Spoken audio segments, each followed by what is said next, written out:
So, hey, welcome to this session on backpacking trip planning. And just going to go through this checklist that we prepared. It's kind of an outline and checklist. And then we'll present this information.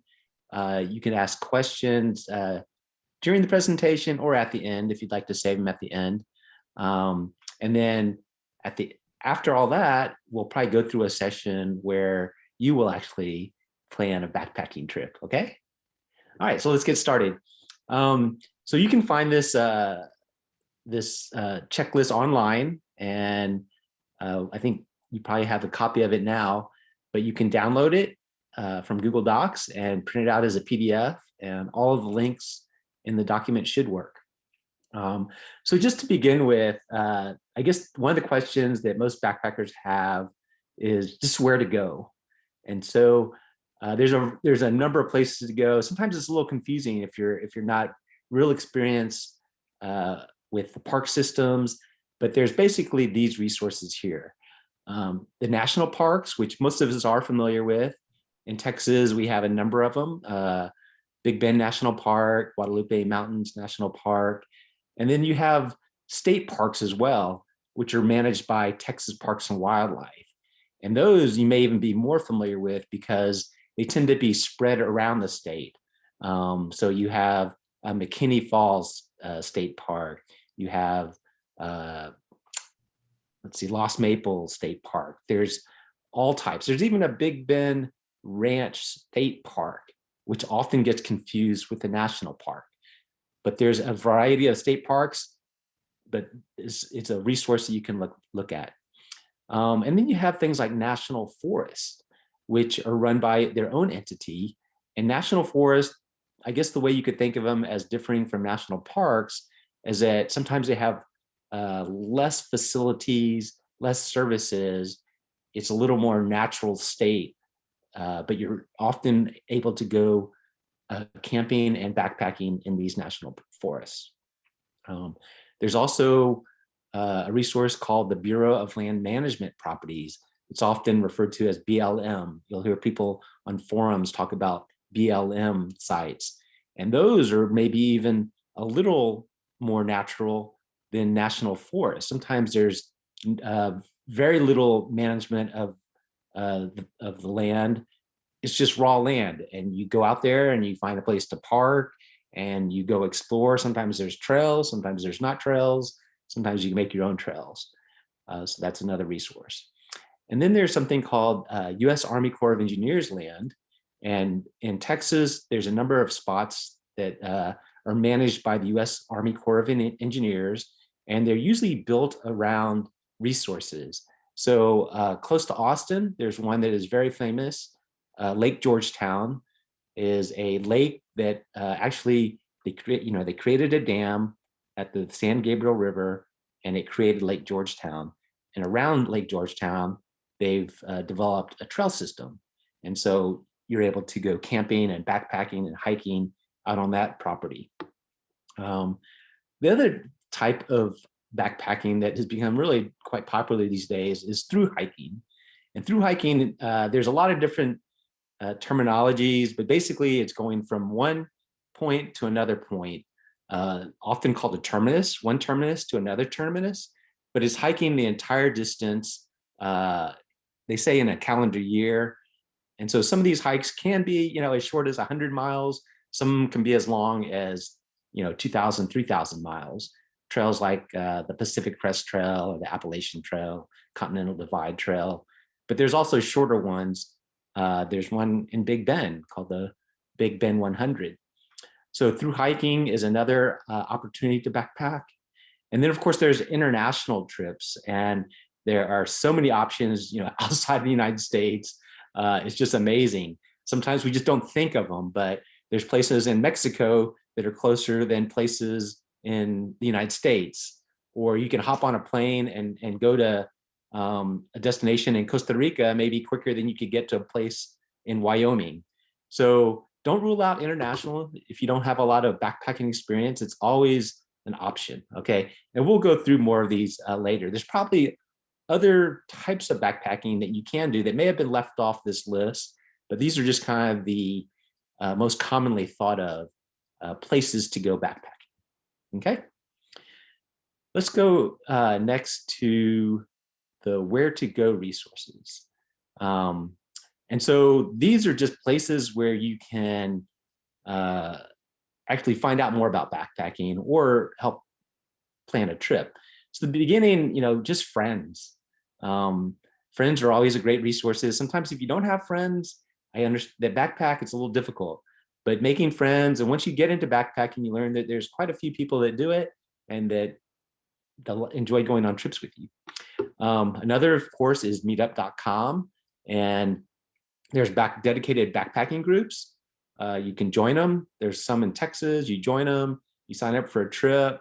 Sometimes they're geared at different levels. Sometimes they're geared for beginners, sometimes intermediate, sometimes more advanced. So you always want to be careful about which ones you sign up for.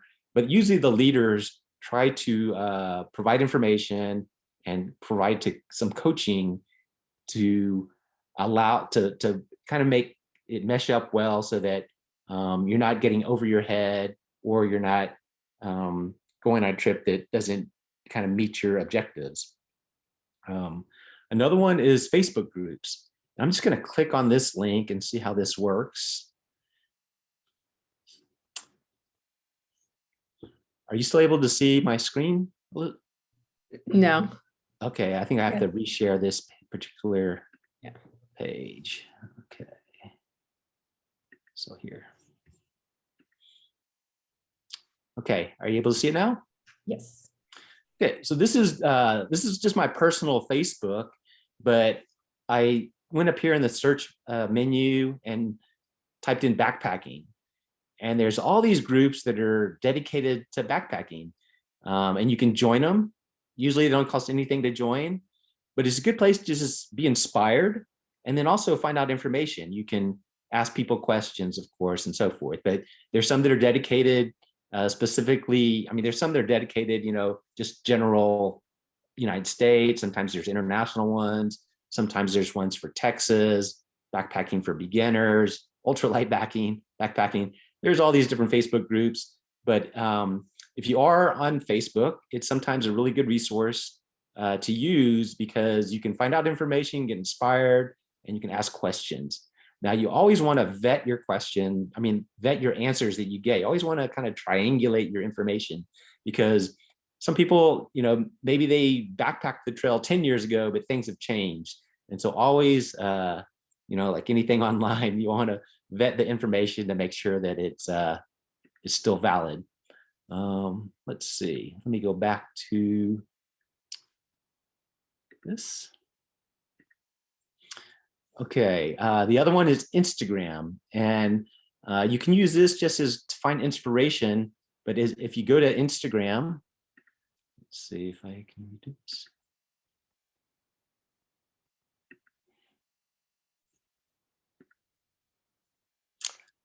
Up here in the search, you can just type in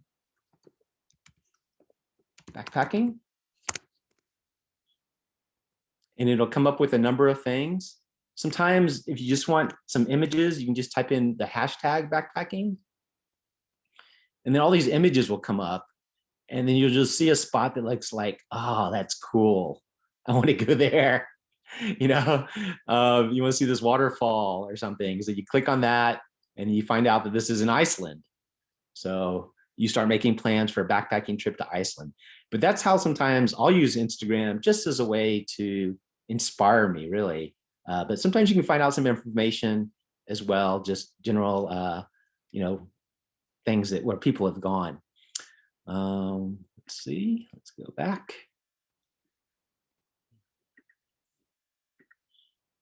Okay, backpacker.com is another resource that you can go to. And if you click on that, it's the website for the magazine, but they have a special page that is just all about backpacker trips. And you can see that it's kind of grouped here: adventure travel, long trails, trips by national park, trips by state. So if you have in mind a place that you wanted to go, you can just click on this link. Maybe let's just look for trips by state, since we're in Texas. And Let's see. It's going to take you to all these different locations, Alaska, all the different 50 states. But let's go down to Texas. And let's click on there. So it's just going to list a bunch of potential backpacking trips: Enchanted Rock, Colorado Bend. I believe this is the Lighthouse Rock. I think that's Paladura Canyon. So they have some authors that have written how to backpack in these different areas of the state of Texas. And so, but if you didn't want to go to somewhere in Texas, you can go to any of the other states. Or if you're looking for something by national park, you can go to national park. But again, it's something that can get you inspired, but it also provides some good content sometimes. So consider that. Let's see. The trek.com, I'm not going to click on that link, but you can click on it on your own. It's a website that is pretty much for thru hikers. And so it has a lot of information for people that would like to hike the Pacific Crest Trail, the Appalachian Trail, the Continental Divide Trail, maybe in a few others, but mainly those three. But it has a lot of in-depth information. It also has like gear reviews and things like that. The other resources that I'll often use is All Trails and Gaia GPS and just Google Maps. And I'm not going to click on those right now because we'll click on those later and we'll see what some of those look like and how I use those. Let's see. So the other question that you probably want to answer is, do you want to go solo or with a group? And there's benefits to both, right? So if you go solo, you have a lot of autonomy. You can go whichever location you want to go, whichever park you want to go. You can go on your own time. You can explore your personal interests. It's sometimes easier, right? You just pack up your things. You make a plan, you pack up your things, and then you go, and then you start backpacking. So in some respects, it's easier. You can work off your own schedule. Sometimes the cost is lower. Sometimes it's more expensive going solo. But I think one of the advantages is it can be very rewarding. And so because there's always that kind of personal achievement once you've finished, a backpacking trip on your own. And then the other decision is you go in group. And so a group, it does require some reliance on other people because you'll be going as a group. But the good thing is that, sometimes you can discover some new interests. There's always a difficulty in that you have to coordinate, the transportation, the route, all this information, the food sometimes. And then you have to come up with a consensus schedule. Some of the benefits is that the cost sometimes can be less because if you're sharing transportation or if you're sharing resources like park passes or maybe even food, the cost can be less. Sometimes it ends up being more. If you go with a group that really likes to, backpack on the high end, and they're gonna, reserve a hotel room the night before, a hotel room at the end. If they like to dine out, on the trail or in between the trail, before the trail. So sometimes it is more expensive, but sometimes it can be less expensive. But going into group, I think, is always fun. I do a little of both, but it's something that you need to decide as you're planning your trips, right? And some of these resources, whether you're going solo or whether you're going in a group, that I like to use are Google Docs, just to share trip information and details. So I will create a trip plan for a backpacker trip that I'm going to make, and then I'll share it with the group. People can edit and comment and so forth and add information to it as the trip develops. So I find that a very helpful tool, Google Docs. Google Sheets is good to provide checklists. You can create like all the gear that you might need. You can create lists of sometimes like water supplies, just different things that I think is really good for checklists. And then also financials. Sometimes if you're going in a group and you want to keep track of all the financials, you can put everybody into a spreadsheet. You can divide up the cost later. Sometimes that's a good tool. Google Calendar, sometimes just to get everybody on the same page, you post out a date. Hey, thinking about going, are these options available? People can, RSVP, that type of thing. And then they know that they know they have the details. I guess the other thing about Google Calendars is that like for pre-trip planning, it's helpful. You can, schedule when you can have a pre-trip planning session. That's always good. And then this tool that, of course, that we're using, Zoom is helpful to have pre-trip planning. The old traditional is that you might meet at a pub or a restaurant and just go over your pre-trip plan. Sometimes it's just discussing, the gear you need, the time frame, who's going. Sometimes it's just familiarizing yourself with everybody to make sure everybody clicks. But it's always good to have a pre-trip plan meeting if you're going with a group. Okay, it just puts a lot of people at ease, I think. Let's see. So once you've kind of gone through those things, you also need to be aware of what type of camping options there are. And these are some of the camping options. There's possibly some more that we've missed, but these are kind of in general the camping options that most people think of. So there's established campsites, and if you've ever gone camping at a state park or national park, you may have stayed at one of these, and it's just a spot that's designated for camping. When you enter the park, you might be able to drive up to it. Sometimes you have to walk up to it.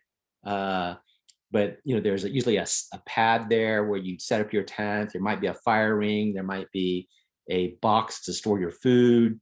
There might be water sometimes. There might be electricity.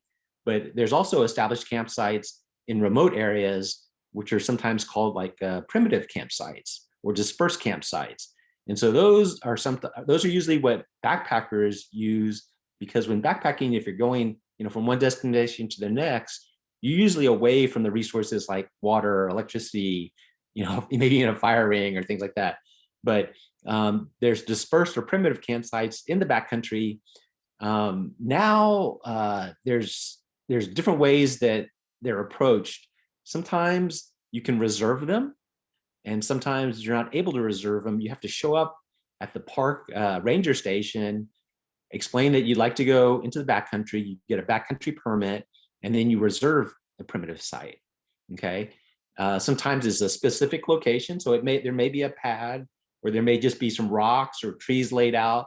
And that's the area where you are supposed to camp on a hard surface to help conserve the area. Because if you go in a dispersed area where there's just people camping everywhere, sometimes the flora gets trampled on and things like that. So there's a conservation effort to get people on these kind of designated sites. But sometimes it's not designated, it's just open area. And then sometimes it's not a specific plot of land. It's what they call zone camping. And so zone camping is where there's just a big area. It could be it could be the size of a football field. It could be the size of a a neighborhood, where you can just go into that area, and once you're within that area, you can camp wherever you want. That's sometimes called zone camping. Some people also say dispersed, but zone is more specific because they like for people to camp within that area. And then the other type of camping is just through hiking. And through hiking, you might experience all three of these types of camping. You might start off at an established campsite, and you hike in, you go to a primitive campsite, then you'll hike further. Your next destination, it might be in a zone area.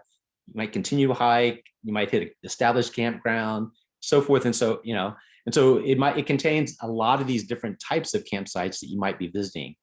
And the good thing, well, when you do a through hike, we'll talk about it a little bit later, but there's different resources, of course, water, food, other things at different campsites. The other thing that you'll most likely need is a backcountry permit. And so sometimes these can be bought in advance. You can go online to the park and you can reserve them, but sometimes you have to get them as you show up at the ranger station. Those are called first come, first serve.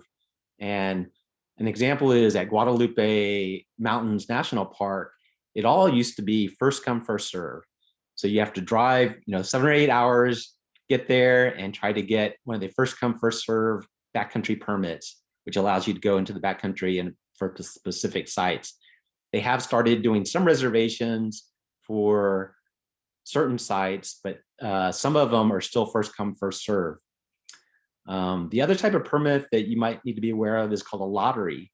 And for some very popular hikes, especially out west, something like the John Muir Trail, there's thousands of people that would like to do that trip. And so they have a lottery system where you have to submit kind of a plan, a schedule. You apply for the lottery, and if you get lucky, they have a drawing. If you get lucky, then you're offered your itinerary to camp in those areas, your backcountry permit, basically. And when you get that, whether you get it online or in person, generally it's good to put it in like a protective, like plastic bag or something, and carry it with you, because there are often rangers that check for backcountry permits along the trail or at campsites in the backcountry, because they're just trying to manage the resources. They don't want 20 people at one site at one night. I don't think anybody really wants that situation. So think of backcountry permits as a good thing, typically, in terms of spreading out the resources for people. It's a little hurdle that you have to do, or a little administrative thing that you have to do, but I think it really is good for all of us, as well as for the natural spaces.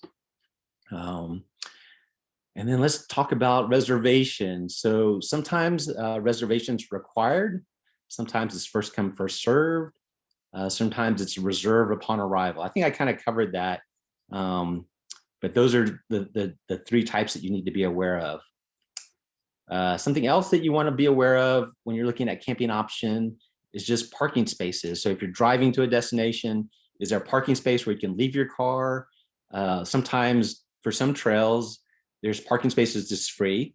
Sometimes there's places where you have to make a reservation in advance. And sometimes you just pay a fee as you park.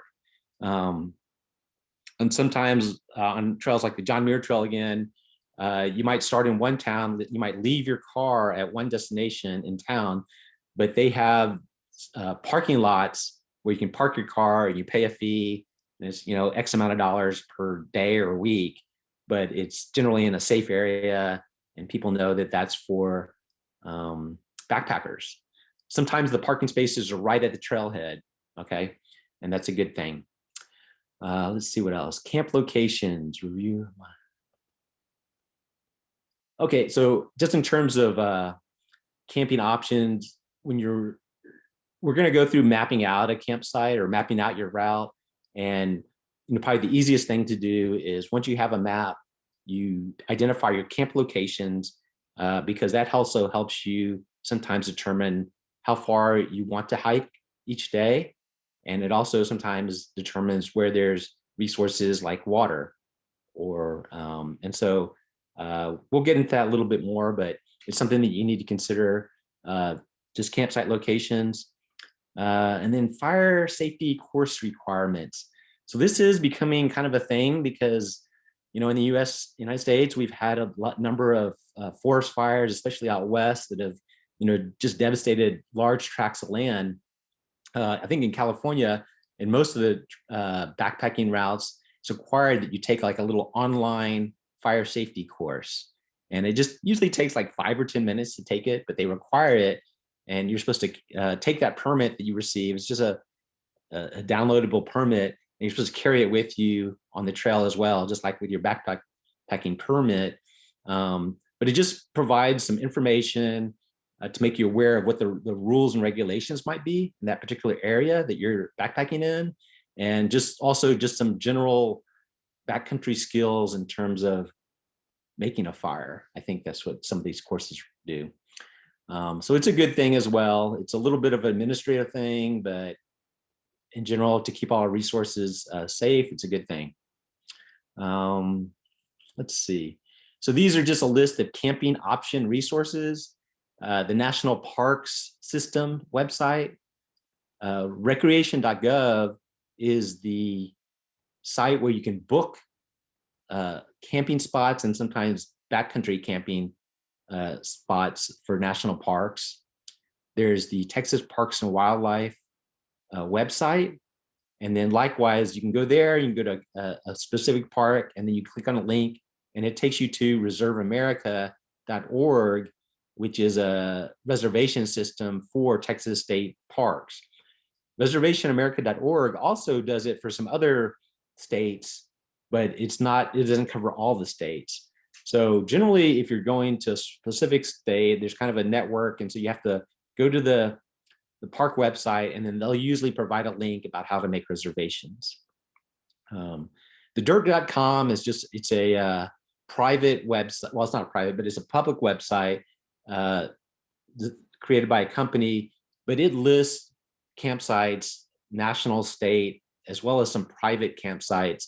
And you're probably not going to use this a lot for backpacking, but when you're planning your trip, and if you need to stay in the front country on your first night, sometimes the dirt.com is good to find a campsite at a national park, state park, and then a private campground. And when I say that, like a private campground, sometimes you're not able to get a reservation at some of the really popular national parks or state parks, but right on the outskirts of the parks, there might be private individuals that own land, and they allow you to camp there. So it's just another resource. Hip Camp is kind of similar. It's more of a trendy website for, I don't know, for trendy people, I guess. I've never used it personally, but it's also mostly privately owned campsites that you can reserve online. And it's usually front country sites that if you need, your first night or your last night, a place to stay, you can look on Hip Camp. And then iOverlander is another one that actually is more for vehicle camping, but it tends to have a lot of listings of Bureau of Land Management sites and just free camping. There's places where you can go camp for free on different properties. Okay, are there any questions so far? None right now. All right, cool. Okay, we'll keep going. There'll definitely be room for questions later.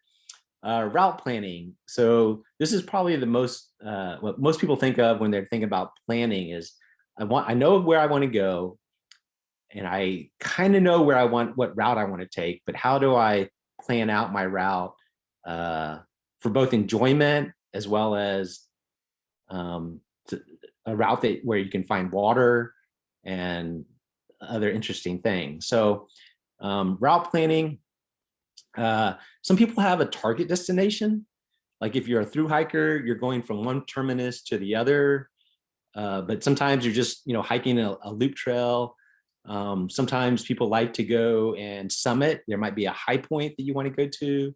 There might be a waterfall, a lake, or some geographic feature, a cave, or some artifacts, or like just interesting geographic features. So a lot of people plan trips based on what their kind of target destination might be.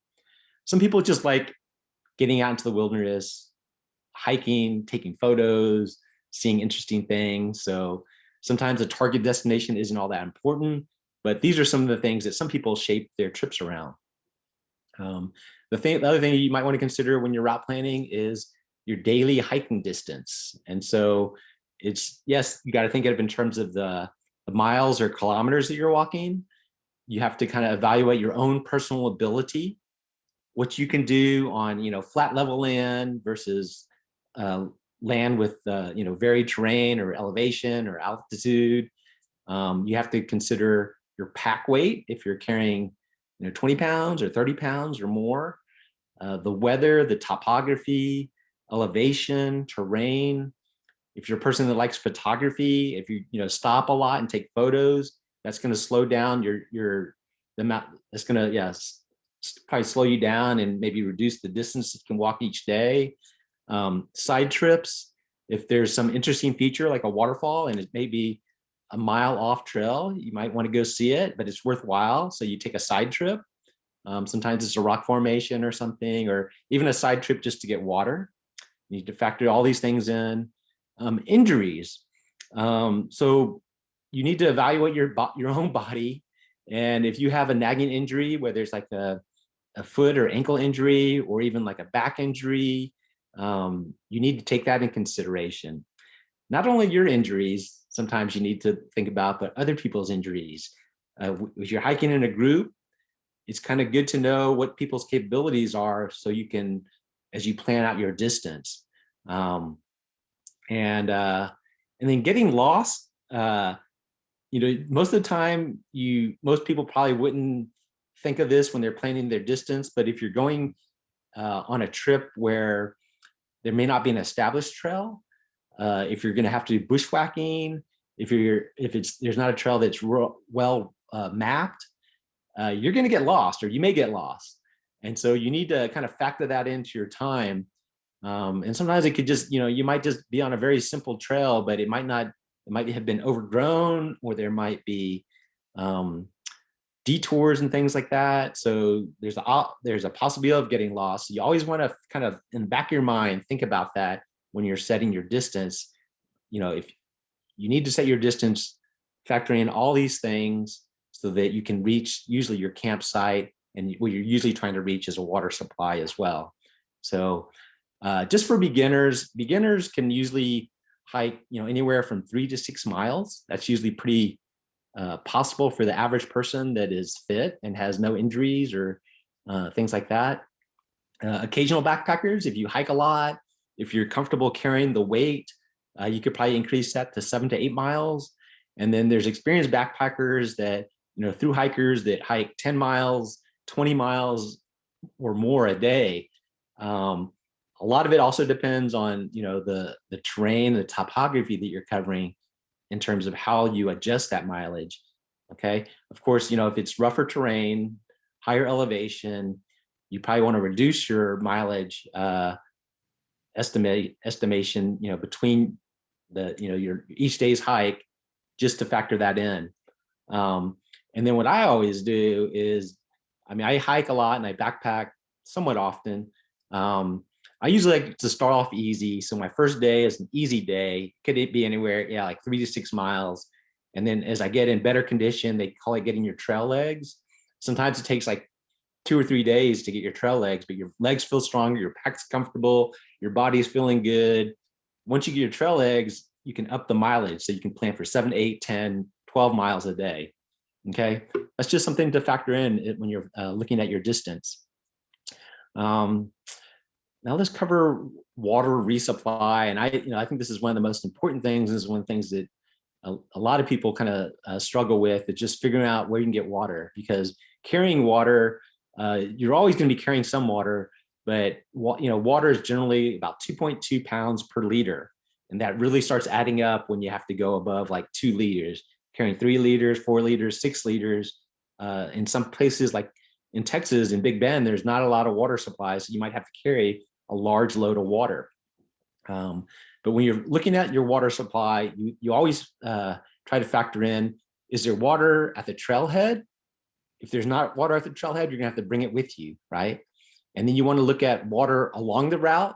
So if you're hiking, let's say 6 miles, you want to maybe see if there's water 3 miles.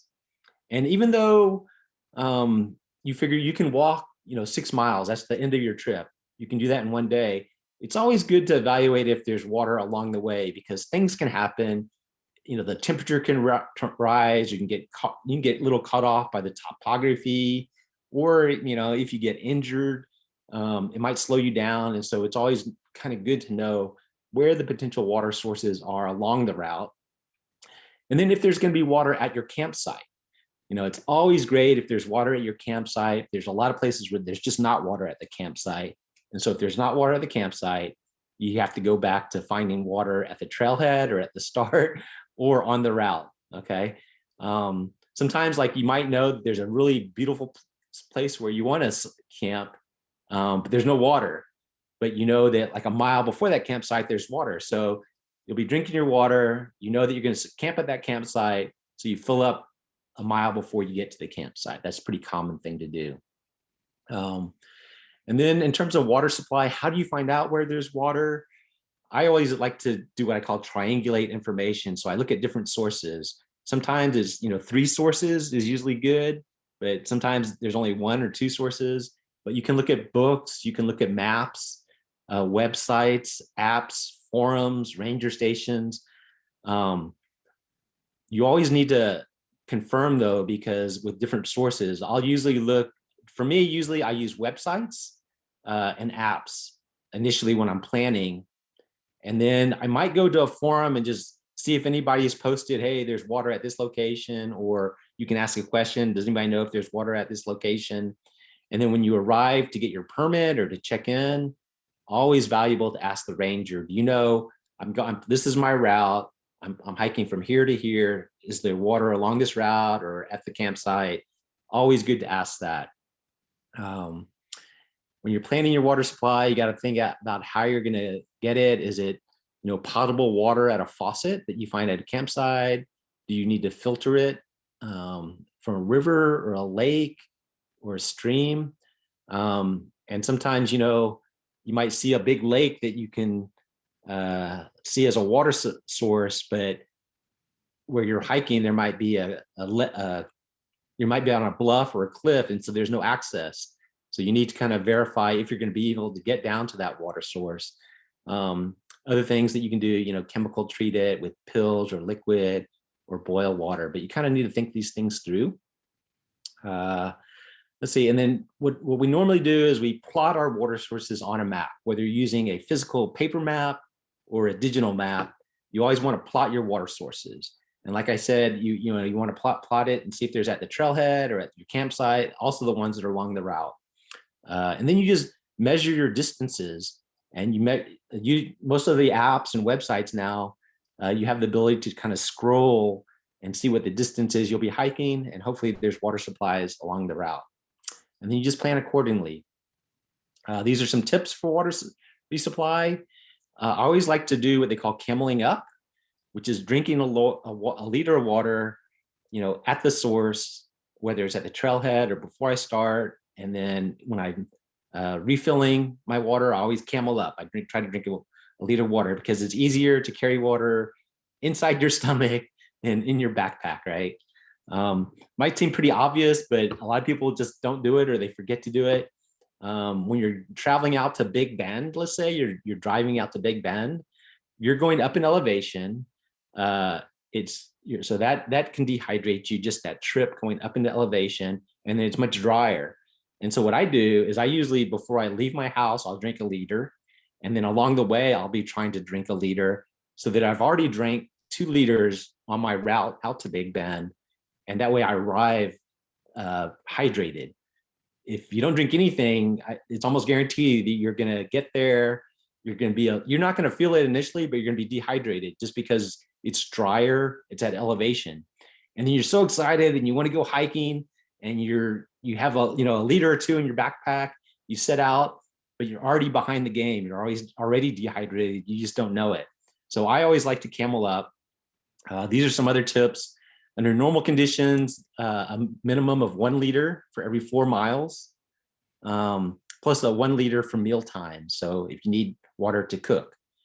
Under dry conditions, a minimum of 2 liters for every 4 miles and a liter for meal times.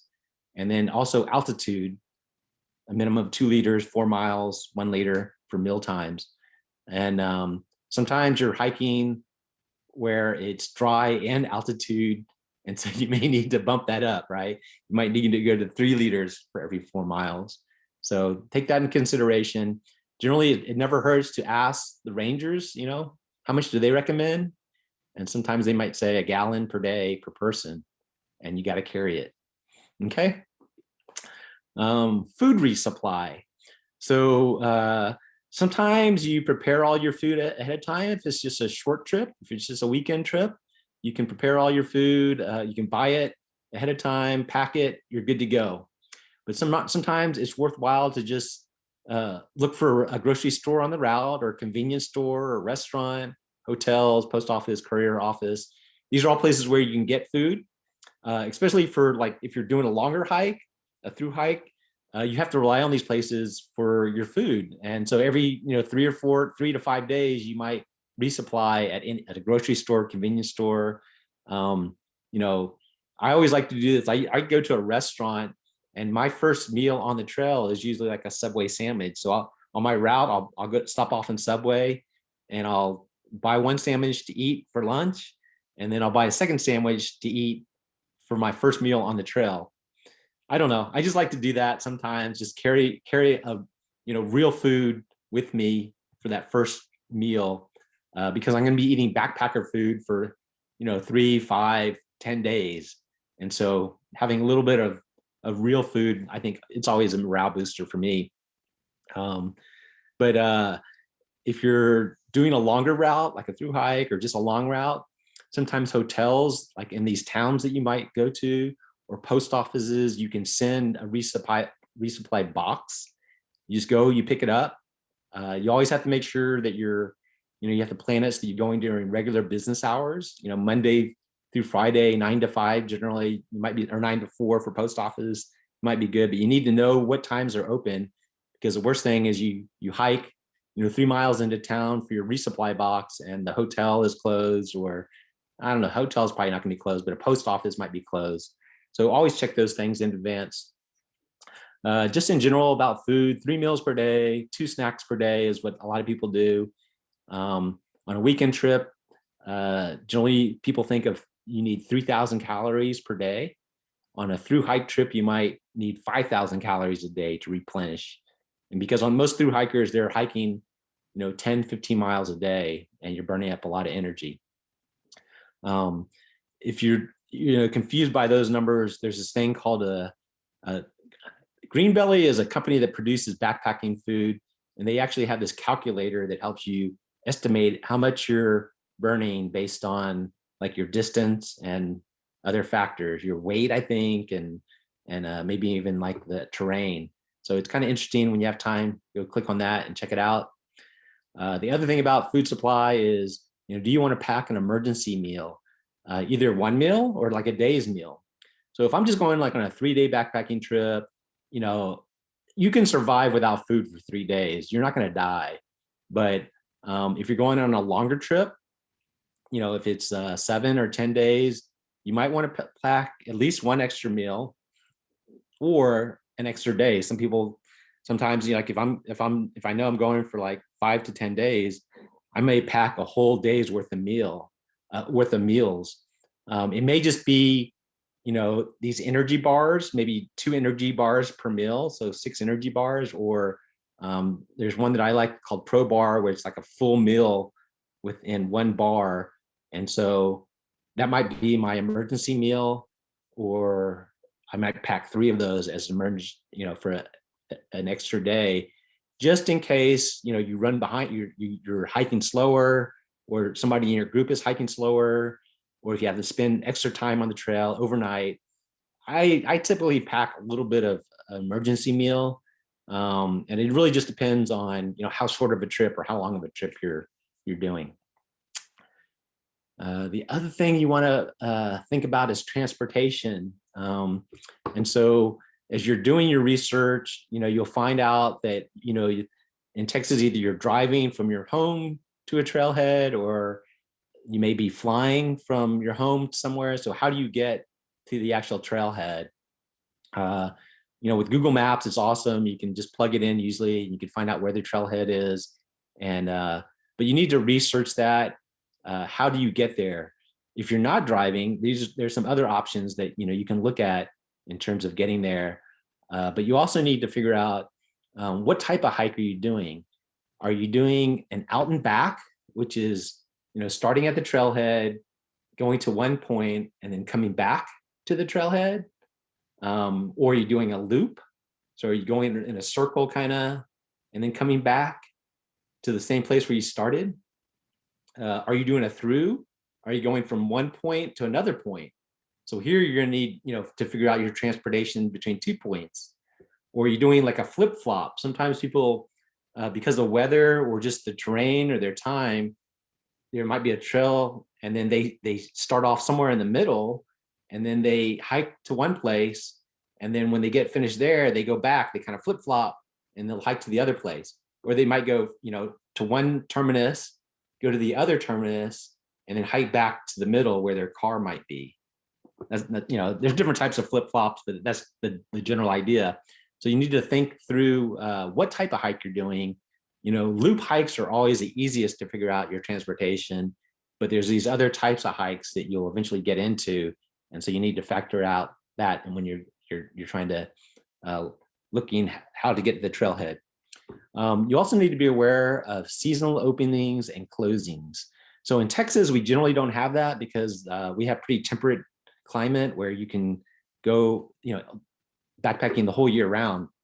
But in other places, in colder climates, I think like Yosemite, up like Rainier, some of these national parks out west and up in the Northwest, there are certain roads that they just close down during the winter or at the edge of the season too. Like if you're going on the shoulder season, they close down certain roads. And so you need to know that. Or they close down certain like ranger stations. So you need to be aware of that. And then, but I guess generally when you're thinking of transportation, you're thinking about, are you staging your vehicle if you're driving? That's, probably the most basic is you drive somewhere, you park your car, and you backpack in a loop, right? You hike and then you come back to your same car. If you have friends and you're doing like a point to point, you might drive to a location, stage one vehicle, drive back to the beginning, you hike the trail, and then at the end of the trail, you have one car and you drive back to get your second car. The other is like shuttles or car services. Sometimes it's just worth it to pay a shuttle or car service to take you to the one terminus to start your hike. Sometimes that's the only thing you can do actually in some parks. And generally when you go to the park website, there might be information on the forums. There's sometimes information about how you can find the shuttle or car service. You might think, you can Uber or Lyft, but that's not always available in some of these remote areas. It's always nice to think about you can, but in some remote areas, they're just not real prevalent. The other thing is just the friendly drop off. If you have a friend that can drop you off, that's awesome. You don't have to leave your car by the trailhead or in some parking lot. Somebody just drops you off. You kind of have agreed upon time to when they can pick you up, or you can call them if there's cellular service in the area, the friendly drop off.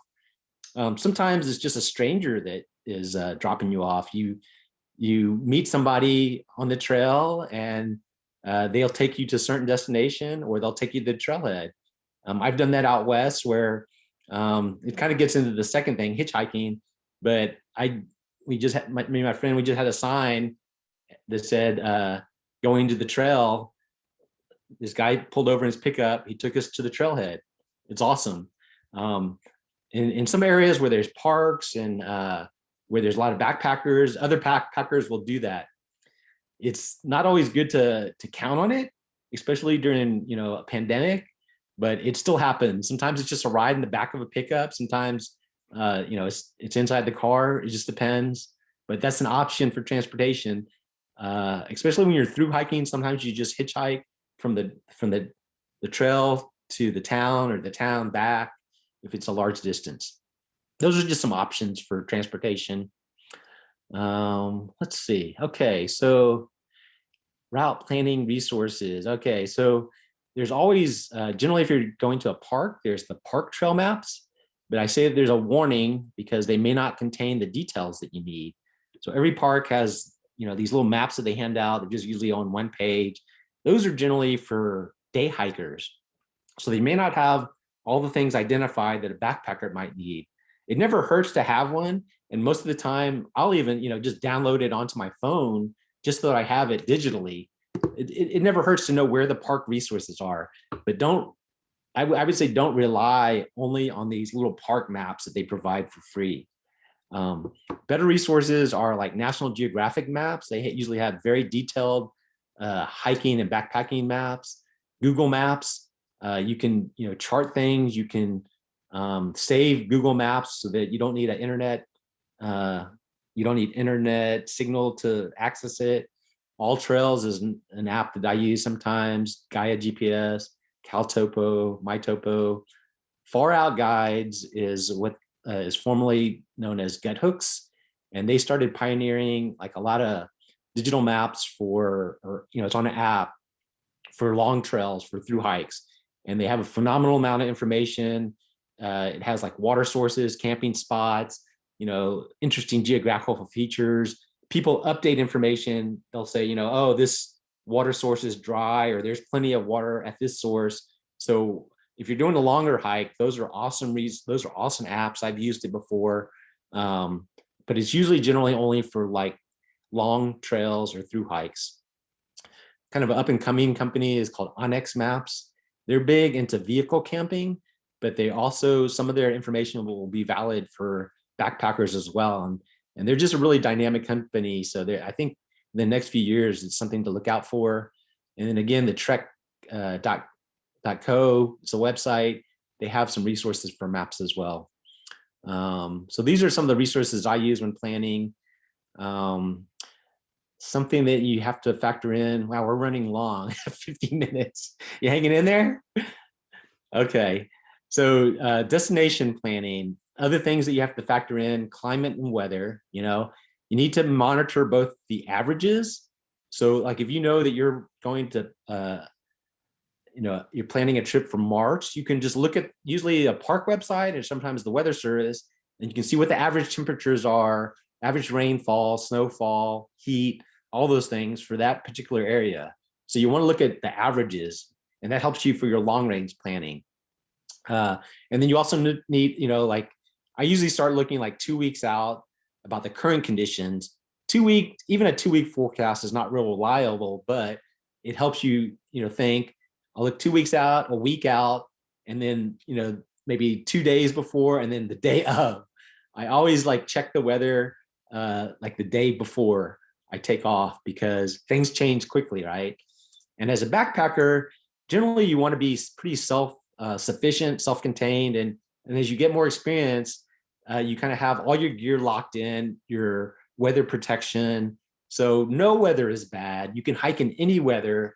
It's awesome when you get to that point where you feel comfortable hiking in any weather, because I love hiking in the rain or when there's a storm approaching or when it's cold. I mean, I just love that feeling of the environment around me. So I enjoy that. Some people, they don't want to be in the rain or they don't want to hike when it's cold, but I just love that feeling of being out in nature and experiencing all the weather. But always monitor your weather. The NOAA Weather Service is probably one of the most accurate. And then you pack appropriately. You pack layers, your rain gear. If you are in a group and you know that you're going to be hiking together and it's going to be raining, you might consider bringing a tarp so you can, when people are taking a break, you can, set it up real quickly and everybody can rest underneath it. It's not too popular now with backpackers, but traditionally that's what people would do. And once in a while, if you're hiking with a family or kids, it's so worth it to carry something that people can get under and escape either the rain or the sun. I was hiking out, I think it was Big Bend Ranch State Park. We were hiking kind of like shoulder season summer. It was hot. It got hotter than we expected. One guy started getting dehydrated. I just have this little poncho, a rain poncho. I just strung it up so we could create some shade for him so that he could, recuperate. So having something like that is kind of valuable. Sometimes you can just use your tent tarp or whatever, but sometimes having a designated tarp is kind of cool. And then, when when you get into kind of like the obsession of backpacking, you can look for natural cover from the weather. So there's different types of natural cover that you want to be aware of. When you're hiking in the mountains, generally you don't want to be at the top of the mountain when a weather system is moving through. And generally the weather systems move through in the afternoon, like, 2-3 o'clock. So a lot of people try to get all their hiking done before then, get off the top of the mountain, be a little bit lower where there may be tree coverage. And so then you can still hike, at the lower levels if there's a weather systems passing through. You don't have to be as concerned about lightning and things like that. Sometimes there's just, like if you're out in like Moab and Utah, where there's like a lot of desert, there's no trees, but there's rocks. And so, okay, we'll be hiking on the canyon and we know that we'll be on one side of the canyon, so we can get shade on this side of the canyon. Or there's a big rock formation, we can just take a rest break by the rock formation or whatever that shields you from the sun, because just sitting out of the sun or sitting in an overhang, out from the rain, it can be a morale booster for some people as you're hiking, or just, more relaxing. So, but it's something to think about. It's good to, at some point you'll be prepared with all your gear, but again, even when I'm hiking, sometimes I'll go a little less layers and I'll look for natural cover.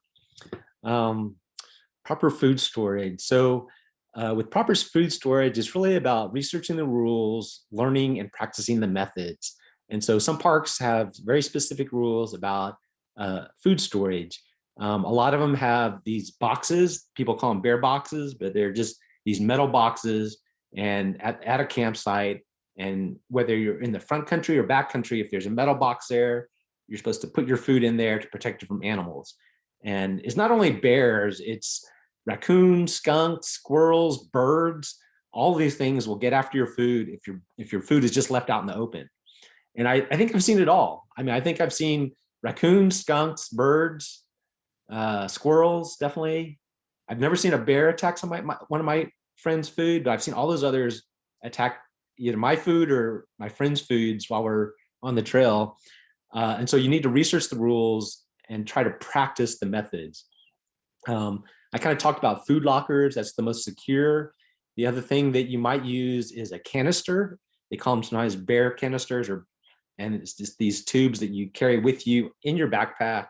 They add weight, but they are convenient. You just put all your food inside, put anything with a scent like toothpaste, I don't know, anything with a scent on it, put it inside there. You place it. I think it's supposed to be like 100. Some people say 100 yards. I think it's 100 feet away from your campsite. You usually want to put it away from your campsite. And it's not that the bear cannot get into it, but the animals, after experimenting with some, they realize it's too much problem to get into them, and so they don't bother getting into it when they see it. If they really wanted to get into it, they could probably get into it. But the bear canisters, they're designed to kind of be a long range deterrent, right? Like the bear's not going to, if they can't get into one or they can't get into two of them, they're never going to come back and try it on a third one. But if they see an open bag or a sack and they find food, they're going to come back. They're going to come back, and that's when it becomes dangerous for both backpackers as well as the bear. Because if a bear gets habituated into finding food, then the Park Service will basically have to kill the bear. But it's not only bears that can ruin your backpacking trip. It's mostly squirrels, marmots, these little small rodents that will, you can just sometimes be taking a snack break, a 10-minute snack break, and you'll have your bag of food right next to you, and a squirrel will come and just start munching on it, or a marmot or something. They're just vicious. So always be aware of where your food is. And the worst thing is you don't want an animal chewing into your backpack to get to your food, because then it messes up your backpack, right? It can mess up your gear. You should learn food hanging techniques. There's a number of different techniques, but you can watch videos online and practice, but that's always something that you can look at. And then there's these things called scent proof bags. And there's these, you can buy them. I forget the name of the company, but they seal, it looks like a big Ziploc bag, but they're thicker. Supposedly they keep the scent, it's scent proof. You can't smell it. Some people use turkey roasting bags because they're cheaper. You can buy them, you can find them at supermarkets, but some people use them. But the most important thing is kind of learn about all the different practices of proper food storage and try to practice the methods based on your surroundings and based on your needs. Let's see. Destination insects. You can research about insects, mosquitoes, ticks, mites, what else? I don't know. Those are, wasps, things like that. I generally don't worry about it too much, but I found that when you go deep into nature, all of that is in balance. I get more mosquito bites in the city than I do when I go out backpacking in general. But there are some things that you can do to help prevent it. I think the first and best is just clothing. You get like a nice shell, it doesn't even have to be a nice shell, but there's a shell jacket, and the mosquitoes can't bite through it. Some people carry a bug net that goes over their head. And when in some areas like Minnesota, sometimes out west, the mosquitoes are so bad, you don't want to put mosquito repellent all over your face. You have a bug net, you slap over your head. It's really good. And then clothing treatment. So that's becoming more popular, and there's even clothes that you can buy with clothing treatment for insect repellent. It basically has this chemical called permethrin sprayed on it. You can buy permethrin and treat your own clothes, but it helps prevent bugs. It's not actually a repellent. What it does is it kills bugs. So when a bug lands on you, it's going to die once it comes in contact with that treatment. But it so you might see a bug land on you. It's not going to like with repellent, you'll see a mosquito and it just hovers, but it doesn't land on you. So some of that permethrin, it's really on contact. So you just need to be aware of that. But there is repellent. And so permethrin is one type. Picaridin, that's another type. DEET is what people are most familiar with. There's natural repellents. There's sonic, like electronic repellents. I don't know if they work. There's clip-on. There's like these wristbands or these little things that people clip onto them. And there's even diet. That's not supposed to be DEET. That's diet. Some people believe that if you eat garlic or you eat certain things that'll repel bugs. I generally don't rely too much on these last ones like diet, clip-on, sonic. I've even gotten away from natural a little bit. I'll sometimes use it. I will still use DEET, but I do, it's a pretty toxic chemical. And it also, if it gets on some of your backpacking gear, it'll just dissolve it. I mean, it's pretty strong. So you need to be aware of DEET and try never to get it on like nylon or plastic, because it'll, even in your backpack, you don't want it to break open because it'll dissolve your gear. And so there's this other one called picaridin, which functions the same way as DEET insect repellent. It usually comes in a spray or a roll-on or a lotion, and it does the same thing as DEET, but it's not as caustic to your gear. So I really recommend that and permethrin. But above all those, clothing. If you can just have clothing that helps prevent bugs, that's a big part of it. And then the other thing with insects is just location.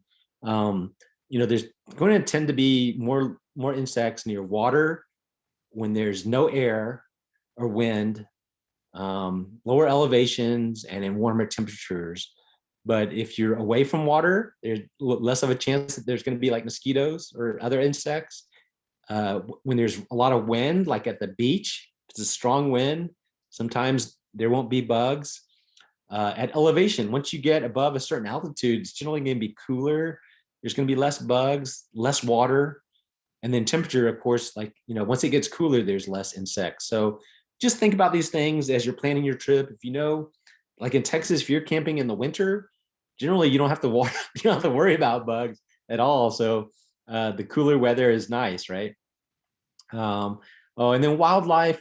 I don't want to get too much into wildlife, but you can go to this website, the NPS, National Park Service, Wildlife Health and Safety, and it just kind of gives you some education about wildlife and the way they interact with people and what you can do to minimize contact with them.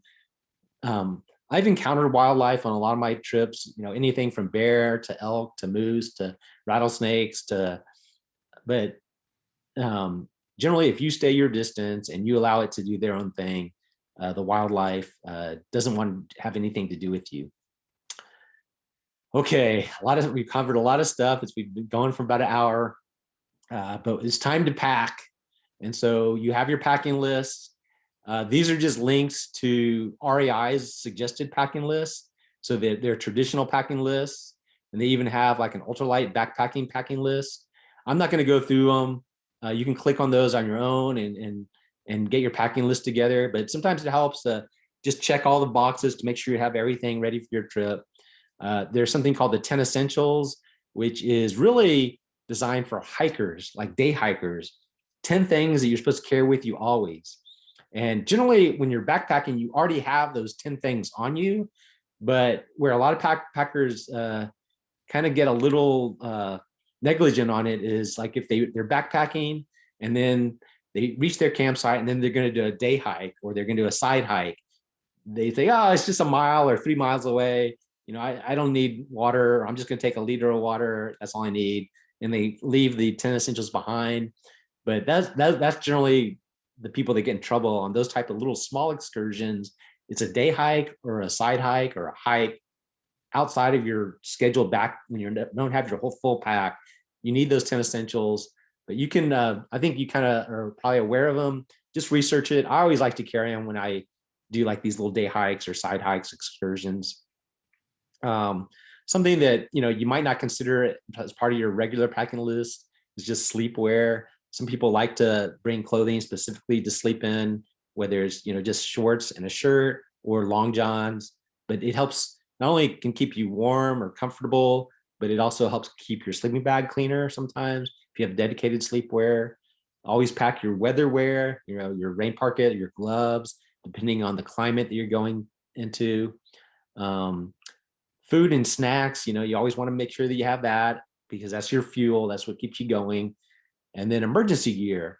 And so some people are good about, very conscientious about packing emergency gear. Some people are very minimalist about it. I don't want to pass any judgments, but I think it's good to always have a little medical kit, whether it's a small one or some people, get larger ones. Some people want to get prepared for everything.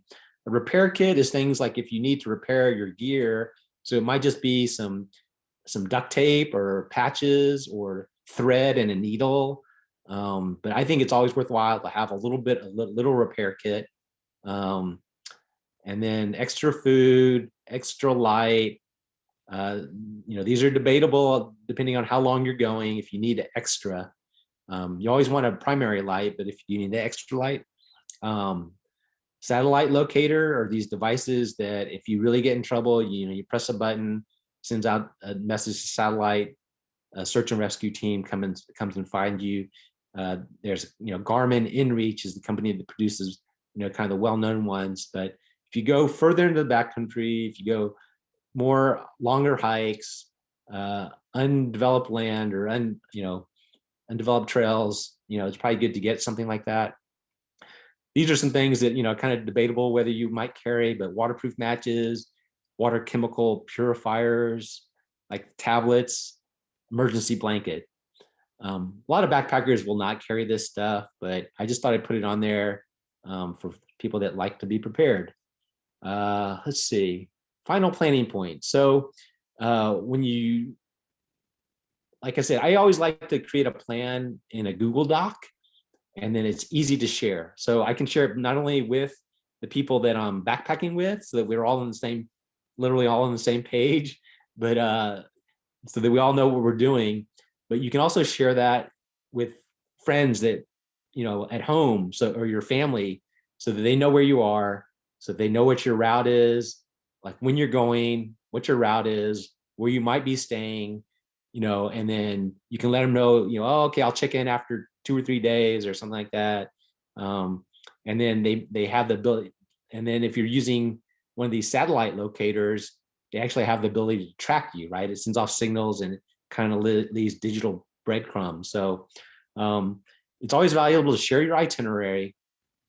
You can also, print out your itinerary and leave it in your car, wherever your car is. I don't think it's good to leave it exposed. That used to be a thing where you would leave it exposed, but then somebody that wants to break into your car, they know exactly where you're gonna be and how long you're gonna be gone.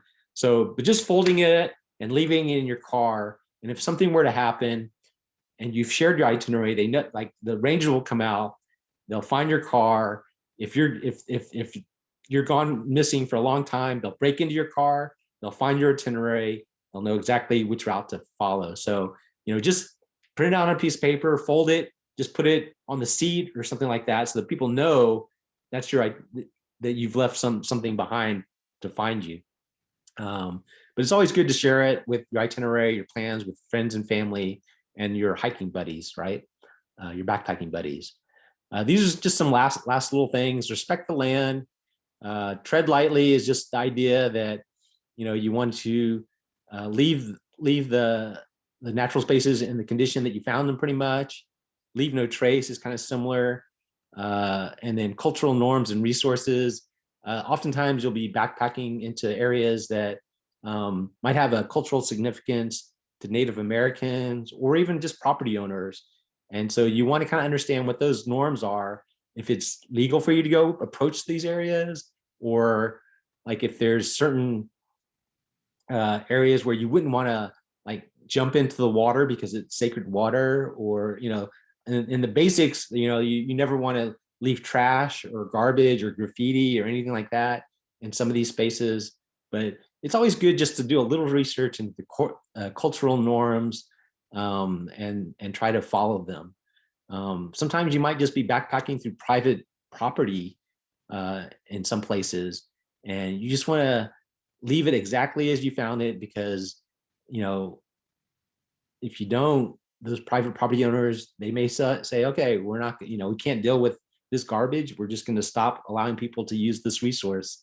So just be considered the cultural norms where we're at. So that's the presentation. Took about an hour and 10 minutes. You hanging in there? Yes, I am. It was great. Okay, so hopefully you got some good information. I did. Would you like to try to plan a trip real quick using some of these sure. resources? Yeah, I have a few ideas. Okay. So I guess we could probably do like the more realistic one, because I want to plan an out-of-state one with one of my friends in Colorado, but I'm not really sure on like what locations yet. Okay. So I think doing like a local in-state one would be cool. Okay.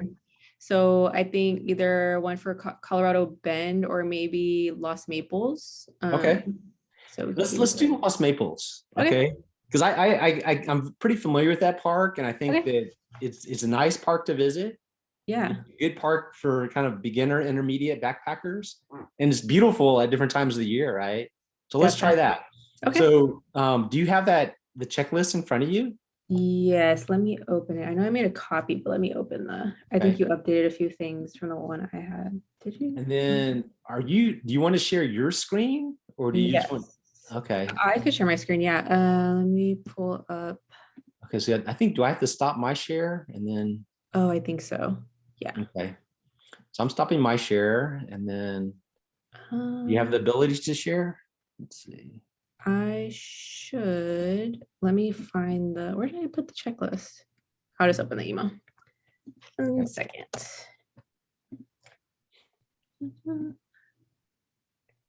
Okay. Let me share.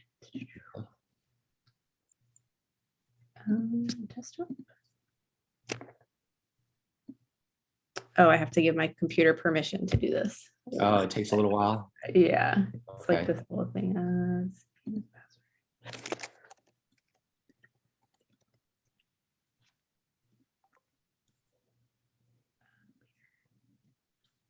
Okay, maybe I can do it now. Okay, cool. Here we go. Awesome. Okay, so let's do Los Maples. So going down the checklist. Do you want me to go down the checklist? Yeah, like sure. We can see if it works. Let's do it. Let's do it. The state park.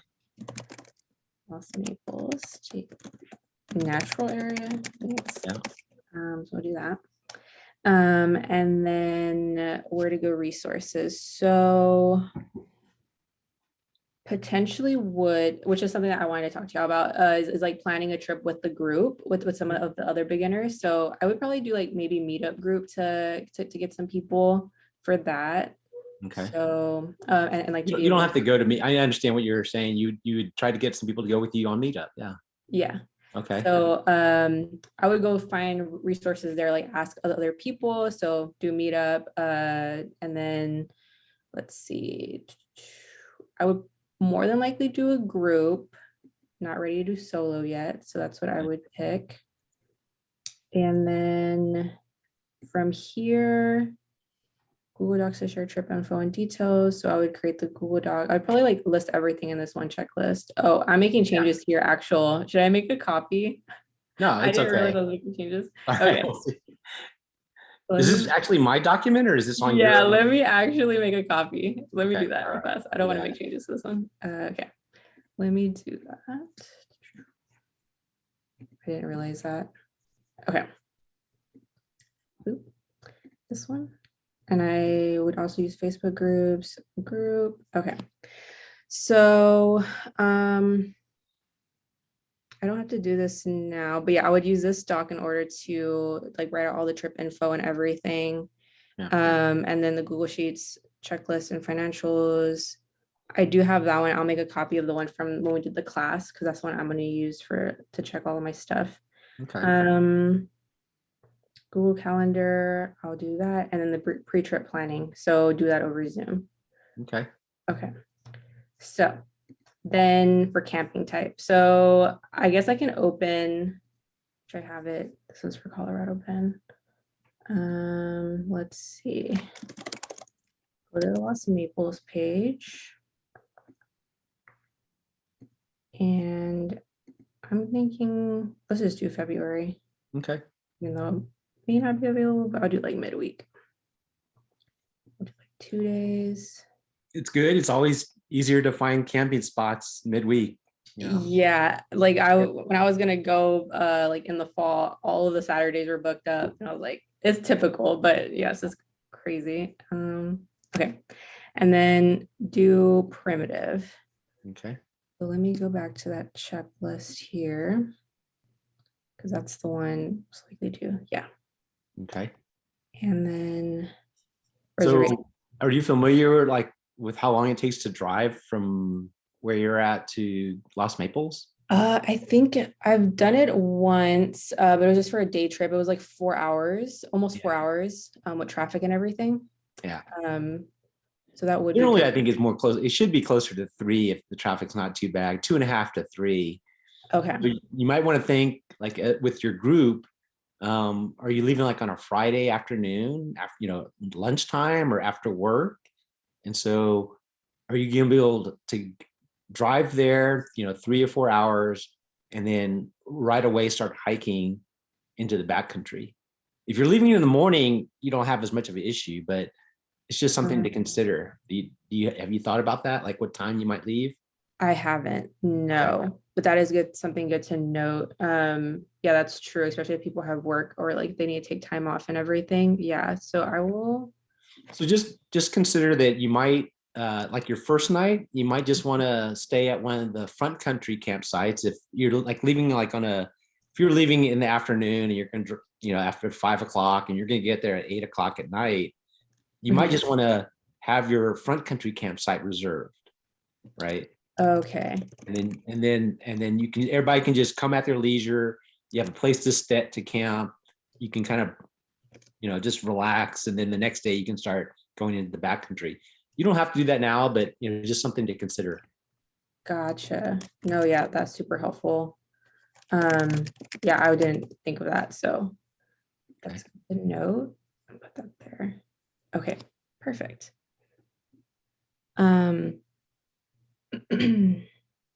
Okay, so camping type, primitive, and then reservations. I would go to this one since it's not backcountry, and I do have a Texas Parks and Wildlife. So yes, the reservation is required. So I'll just take like a little note there.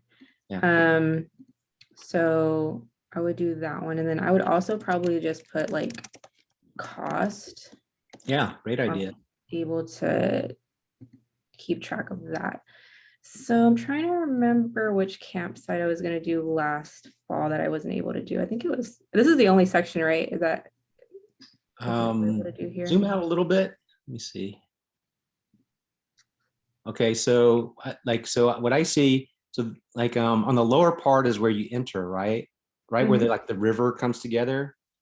That's kind of like the entry point where it says like Sabinal River. Okay, yeah, that's the inner point. And then this is like right where you are now, that's where the 2 trailheads start. So up in the kind of center where all those little sites were, that's kind of a site. And then if you go further left, let me see. You see where that West Loop Trail is? There's sites out there too. I don't know why they're all grouped in this one area. Like there should be sites by that West Loop Trail. And I think that there's sites down by this, I want to say like almost by that Mystic Canyon. And I think there's some on the far right as well. Yeah, that's what I thought too. So it's kind of odd that they're all grouped here. Okay. Go over to the narrow results, any loop. Let's see what that says. Should I do this one? Primitive. Yeah, let's try that. Okay. And see if that shows up different. Let's see. Still. No. Okay, scroll down the page and let's see what we have lower. primitive, primitive. Huh, interesting. Click on the next at the bottom right corner. Yeah, it's all taking you to those groupings. Yeah, it's this little group right here. Okay, so this is where you might want to go to the Texas Parks and Wildlife website. Okay. If you can pull that up for Lost Maples.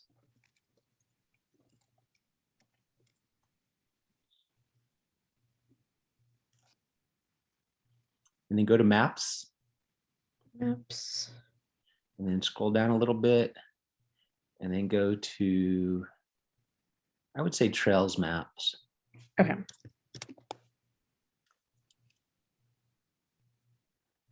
Yeah. Yeah, So because see, this actually shows where the primitive campsites are. So okay. primitive campsite G, primitive camps, there's like, does it go A, B, C, all the way to A, B, C, D, E, F, G? Is that pretty much? Yeah, I think so. Yeah, there's one over here. A. Okay.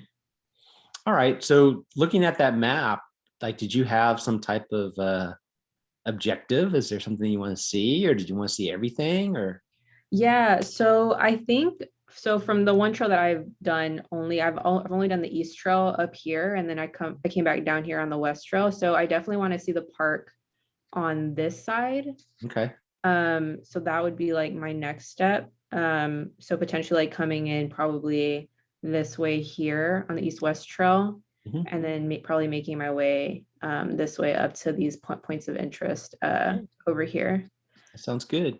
But if it's like, I guess would this be a case where I would have to like contact the park to kind of figure out like if I'm able to reserve campsites up here since they're not listed on the website?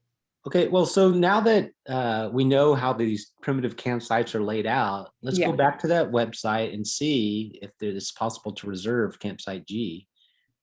Like zoom into all those little blue things, Okay. Let's see. and let's see if they actually list them that way. Oh, that's weird. Pick one. Yeah, I don't know why they're all listed. This is the way I saw it last year too. It doesn't even say like which location, but I guess I could just I could roll have with sworn it. that I was just looking at Lost Maples a while ago, and that you could see each of the different The sections. primitive ones. Hmm. Let me see. Yeah, primitive camping area.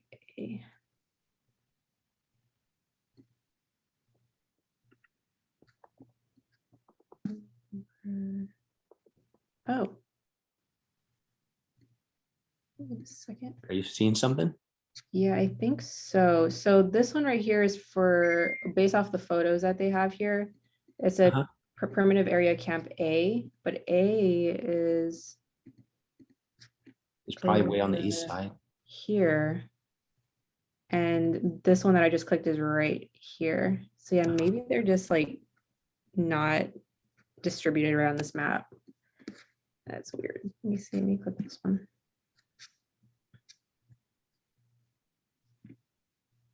Oh yeah, primitive camping area D. Okay, I guess this is weird. Yeah, So it is kind of weird that they did it that way.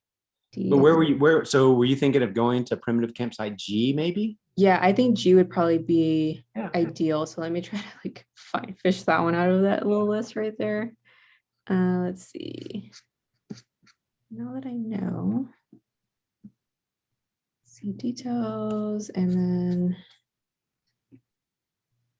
well, I'll figure out. I'll like find one that's for G. I know that at Lost Maples, because I've backpacked out there, that some of it is kind of like zoned. So you just go to that area and then it's just a big open area.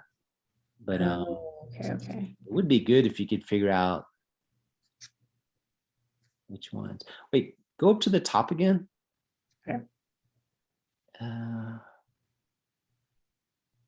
thought I saw something that said like primitive versus, I don't see it now. Like can you scroll up a little further? Mhm. I don't know. I could have sworn that I saw something. Campsite. Campsite primitive. Yeah, it seems like you're in the right place. Interesting. Oh, look, maybe like type in the site number. Oh, Let's see if that will work. Just type in G. okay. That's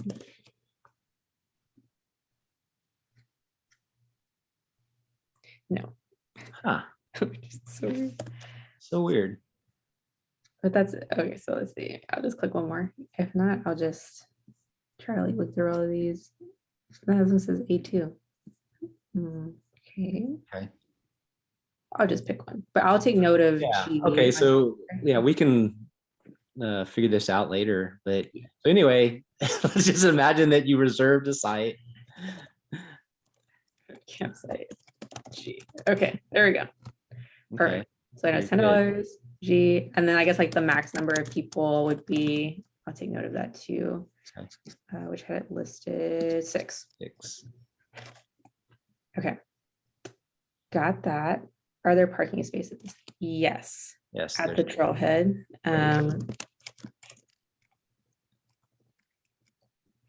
Perfect. Camp locations, remap with campsites and trail distances. This is what you talked about, like kind of mapping that out, right? On like, okay. Yeah. So what I typically would use here is all trails. You have, can you open up all trails? Yes, I can. And then just type in Lost Maples. Okay. Okay. And then let's go scroll down maybe. So you've already done the East Trail Loop, and there's the West Trail Loop. I don't know, there's one that combines both of them, East and West Trail Loop, number 3. yeah, this one looks like. I think that's going to cover everything. All right. And then, yeah, view full map. There you go. Perfect. So what, are you familiar with this? Where at the bottom of the page is where the like little graph is. You can, move like that. So okay. if you start at the very beginning and then move it along there, you can see which route is taking you. And then you can estimate basically how far of a hike you would have. So if you started there and you hike on the east side and then you went all the way to G, that would be 5 miles. Oh, nice. Oh, that's cool. Okay. Yeah. And it's cool that's already listed there. So that's a good campsite you picked. Yeah, that's perfect. I mean, if you feel like you and your friends can do 5 miles, that's awesome. Definitely. Okay, sweet. Okay. Let me. That's a good. So that's just a way that you can estimate your mileage, and then you can actually create your own maps, right? You can like look into that area and create your own, but that's maybe a little more advanced. But we can okay that as well. Nice. Okay, yeah. I think being able to like create my own too would be a good like thing to learn how to do. Let me. Oh, here we go. I'll add the link. How do you like all trails?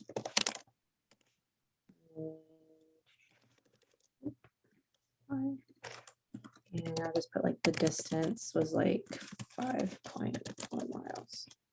Yeah, awesome. Sweet. Also on that all trails map, it had like, if you can go back there real quick, do you see like the little numbers on the trail? Oh yes, like these little ones right here. So if you go to the very far right, 0.5, 0.6, and you follow that route, and you can just add all those up, and then that should total up to 6. Okay. So that's the old-fashioned way, or that's the way like read the maps. And if you're looking at a paper map, it'll have those markers as well, and then that's how you determine how far that trail would be. You add up all those little numbers. Gotcha. Okay, good to know. And then you don't forget, you also, if you're gonna do that little side hike in the middle, you would want to add that mileage there and back, right? So what is that, 0.5?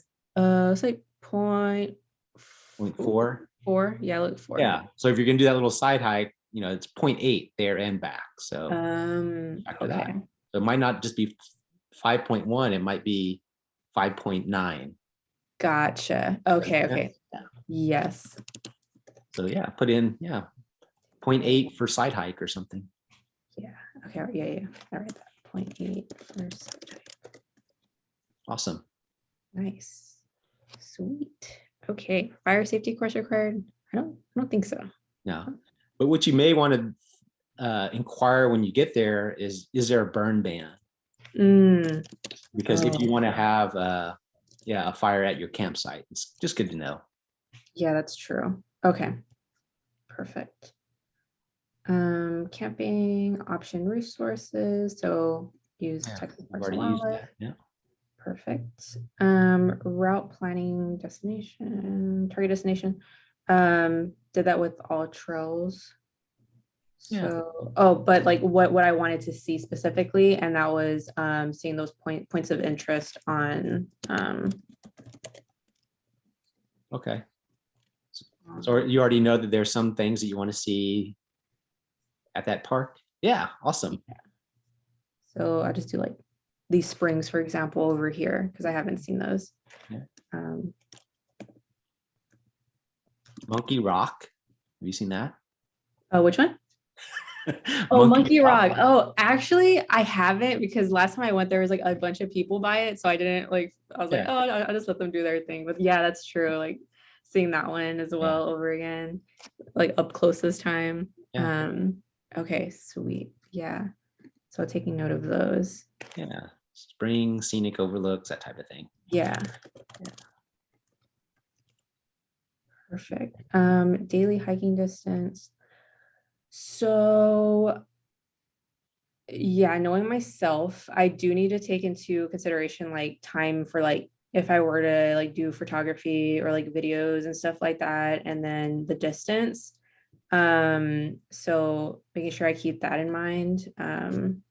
That's something that I'm trying to get better about, especially when it comes to like distance. So I definitely fall into this range. And I guess like something else too that I wanted to like, or like a question that I had was like, when should you like condition your body, or like for certain trips, like should you do certain like workouts, like if you know like, oh, I'm gonna go do like this bigger hike, like to prep or like plan ahead, I guess, in order to Yeah. do those. Okay. I mean, like you should always think of it as fun though, right? You should never Yeah. think of it as, oh, I need to go condition. So Yeah. just doing day hikes, I think you're fine. But I think you're pretty young, so I know that you hike quite a bit already. So I would say just even like just 2 weeks in advance would Mm, be plenty of time. And if you did like even like 1 or 2 hikes, you're probably fine, right? okay. Maybe one hike of 5 miles, if you know that's your distance, 5 or 6 miles, and then one hike with uh, five or maybe even less, just like 3 miles with your backpack, Gotcha. your gear. Okay.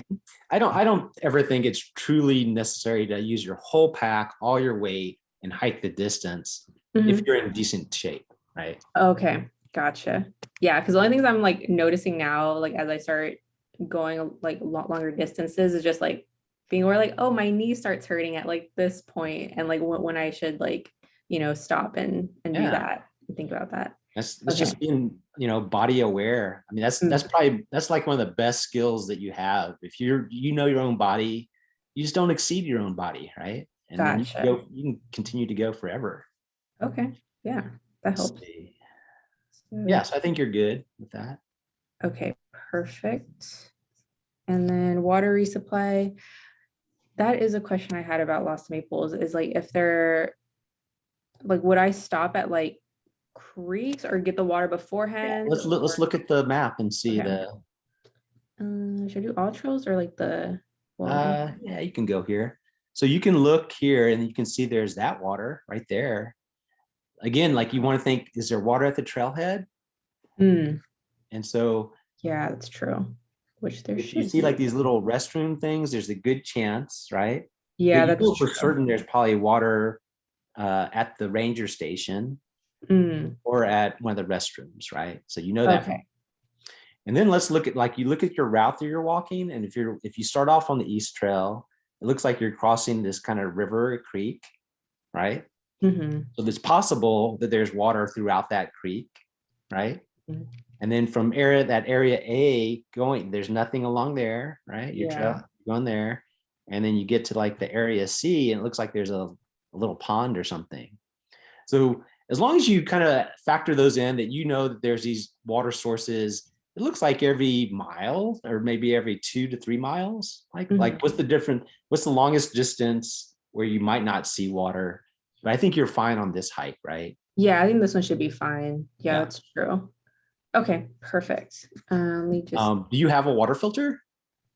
um those are like one of the last things that I need to get. I'm gonna get the Be Free Filt one, the Okay. squeeze one, and then or I might just go with the Sawyer one for the water bottle. And then probably get the tablets as like an extra thing for like Backup. if I go somewhere else. Awesome. But yeah, let's see. Okay. So yes, it's I can And get how long of a trip do you think this is going to be? this would probably just be like I think just to start off because this would be one of my first ones like since I'm very beginner, probably either 2 nights, probably max. So I think that should be perfectly fine. Let's see. I think I have to do anything with this one. I think you're fine with that. Maybe when Yeah. you get to the ranger station, you might just want to inquire, like, hey, I'm going to cross this east route and I'm going to be crossing the creek. Is there water always there? And then when you get to that pond, is there always water at the pond? Okay.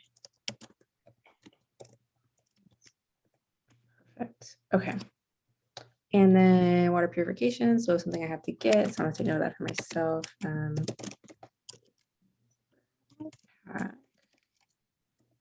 And then plot water resources on the map. So that's something, yeah, that's something we just looked at. So I can definitely like when I go into all trails, like I'll put them on the map and then so I know where those locations are at. Yeah. And in this then park, because you've seen the park map. Park map is pretty good. The little paper one that it's a PDF that's on the website. You could Yeah. actually print that out. You could like put a little X on those spots where you think there's water. Gotcha. Okay. Yes, that makes sense. This Okay. one is because this is a small area and it's a pretty decent map for this. Okay, perfect. So it's like print out. And then depending on when I go, which I'm springtime. So I think just like maybe depending on what the weather, I would have to keep an eye on the weather. It should be like maybe normal conditions. So I'll just take note of that and just put like keep an eye. Yeah.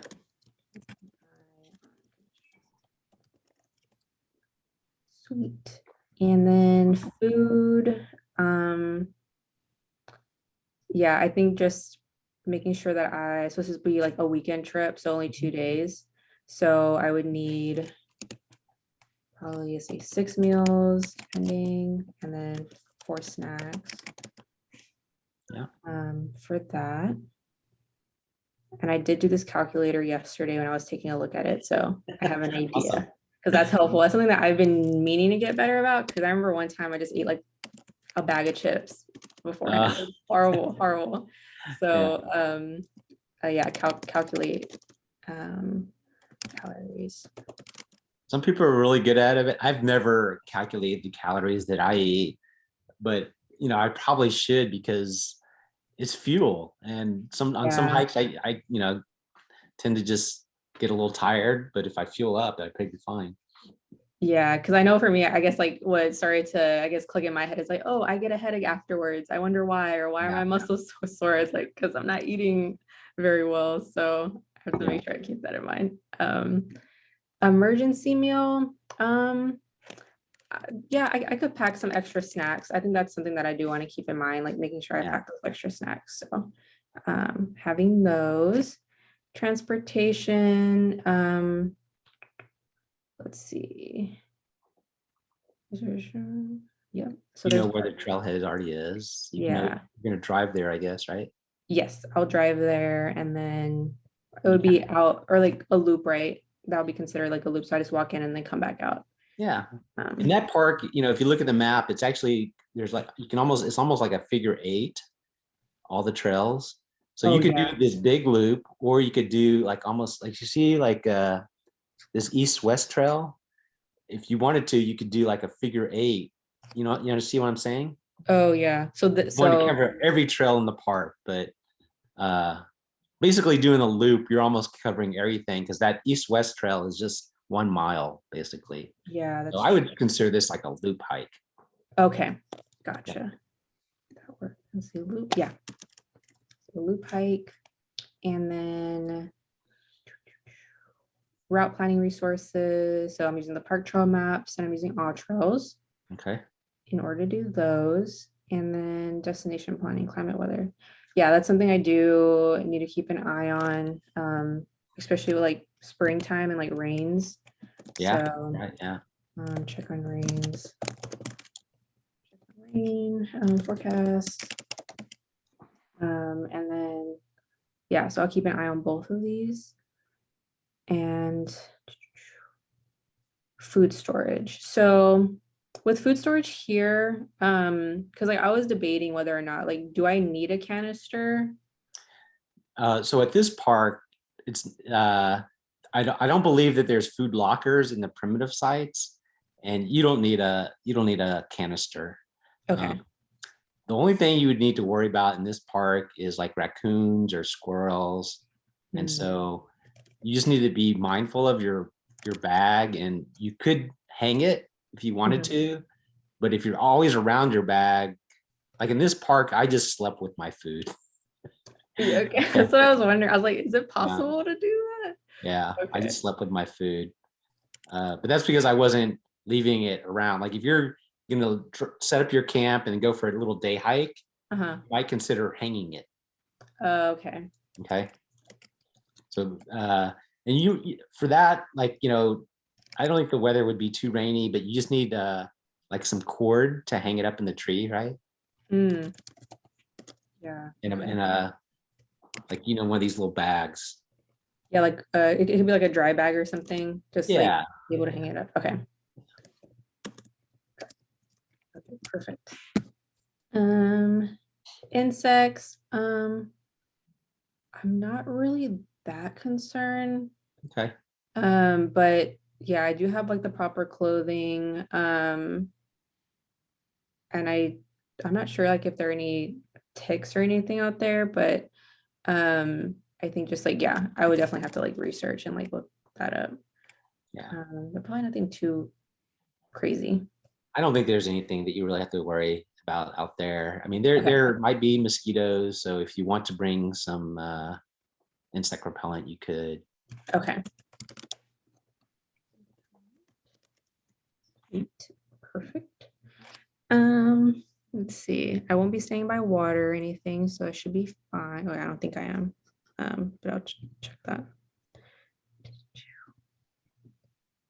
Um, no, okay.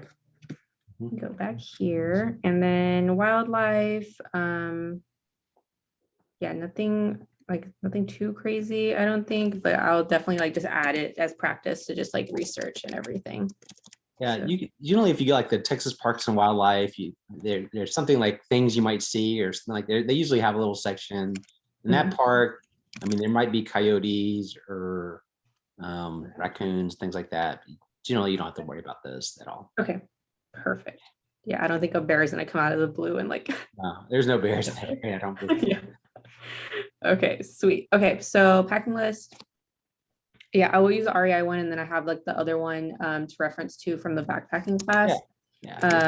And then I also ran into another good one from Backpacker magazine. Yeah. So I have this one to use as well. Yeah. Um, And eventually you may just, create your own.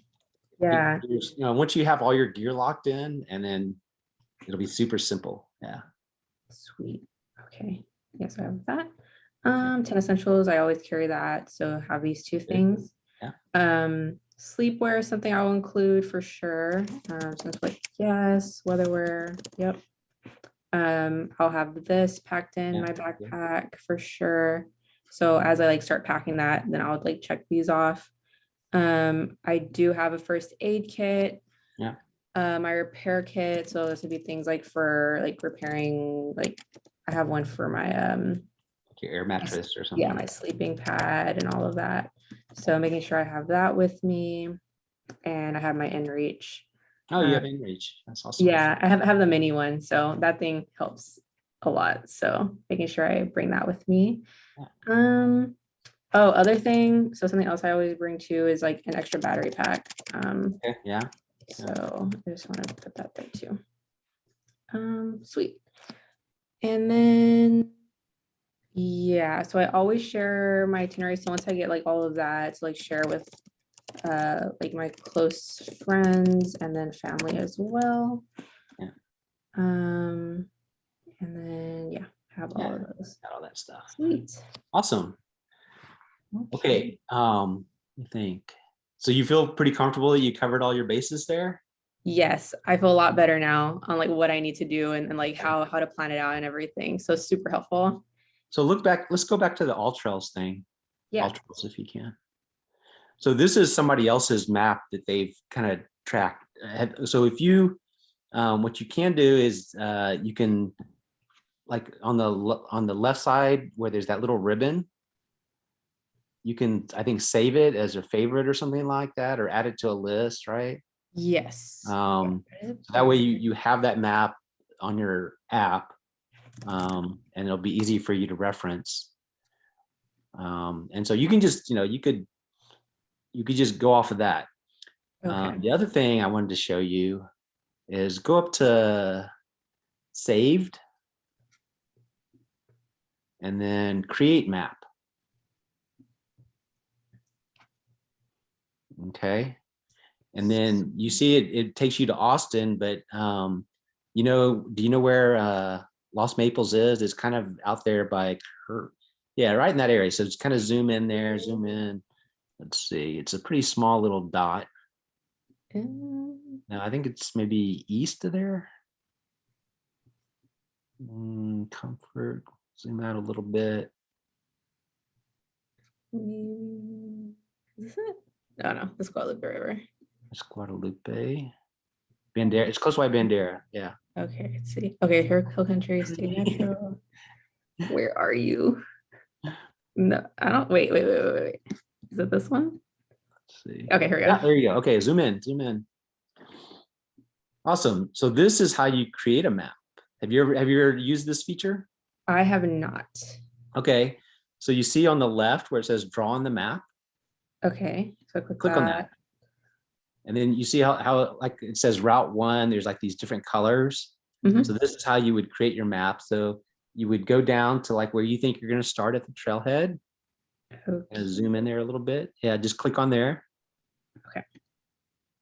And then, and then basically you can either kind of drag that and it'll start creating the map. Ooh. Or just, like that. Oh, okay. All right. So just continue to like maybe you'll go up to area A. So put a dot up there. Yeah. Awesome. Okay. And then you can do that and then continue following.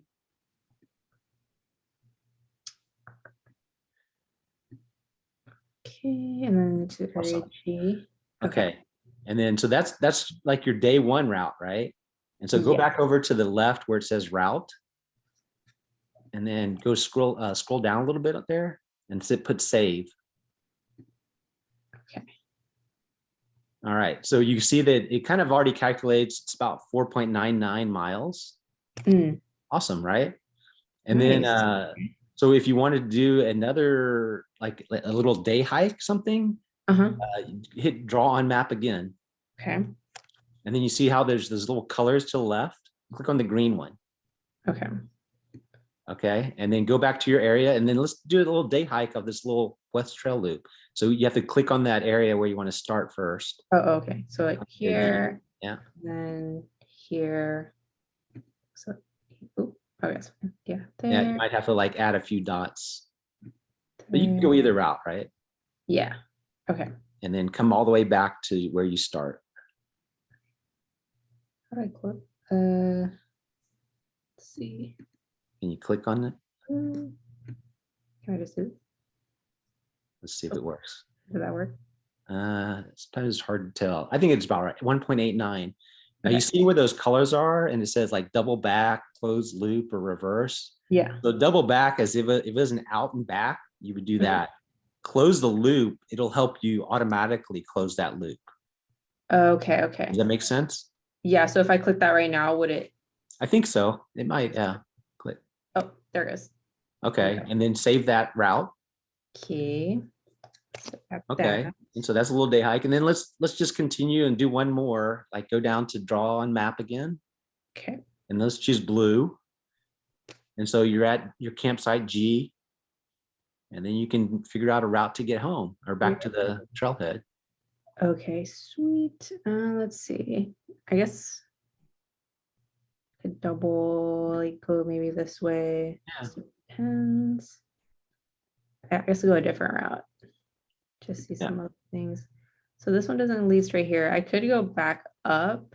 Just go down a little bit. You see where the picnic or the people, and then once you get to that area, it's actually like the parking lot. Oh, okay, gotcha. I mean, you can. Okay, so well, actually, like zoom in there a little bit. Oh, okay. So this is where this can sometimes come in handy. You see that up, kind of the upper left where it says smart routing. Mm-hmm. So that kind of automatically found the trail. But if you were going to do something off trail, cancel that, like just slide that to the side. And then what you can do is just draw a straight line. So look, just try to take that point and then move it. Okay. Oh, okay. Yeah. Oh, there it goes. Okay. Got it. So basically, yeah, this is like if you were doing off trail hiking, you would use this feature more. Okay. Gotcha. Okay. Oh, perfect. It takes a little, finessing to do, but it's yeah, once you get into some areas so there you go. Like you created your own map. Now go to the left and say save custom map. Okay. Yeah, save your trail and save custom map. Okay. Perfect. And then you can scroll down on the description. My left-hand side. Edit. We have to put edit map, maybe. Description. And you can label it Lost Maples backpacking trip. Awesome. Yeah. You can type whatever notes. Like 2-day hike. Yeah. And then you can make it public or private. Like, so if you wanted to, just for you, you do that. If you wanted to share it with somebody, yeah, save it again. Save. Awesome. And then the other thing that I just want to show you, waypoints. So are you familiar with the term waypoints? Is that like kind of like the points of interest, or is it something different? It's just a marker basically. Okay. But one thing you could do here, generally what I would do is just mark your water sources. So like go over to the far right, like add waypoint. Okay, and then waypoint. And then do you see how it kind of pop-up box?